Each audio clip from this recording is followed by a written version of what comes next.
இவங்களுக்கு ஆச்சரியமா இருக்குது.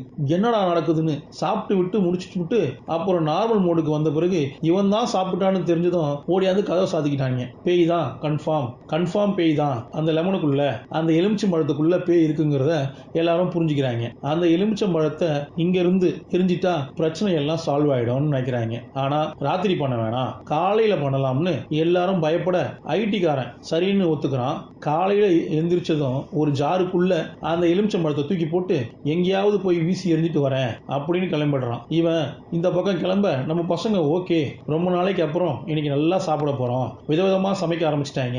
இவர் எங்கேயோ ஊருக்கு ஒதுக்குப்புறமா போய் அந்த ஜாரை தூக்கி எரிஞ்சிட்டு போறாரு. தூக்கி எரிஞ்சதுல அந்த ஜாரு உடஞ்சு போச்சு. ஆனா உள்ள இருக்கிற அந்த எலுமிச்சம்பழம் அங்கிருந்து நகர்ந்து வந்து இவன் வண்டியை திருப்பி பின்னாடி போறதுக்குள்ள சீட்டுக்கு பின்னாடி வந்து உட்காந்துருச்சு. இது தெரியாம வண்டியை ஓட்டிட்டு வீடு வரைக்கும் வந்துட்டான். இவன் இறங்கும் போது கூட எலுமிச்சம்பழத்தையும் கவனிக்கல. இவன் வீட்டுக்குள்ள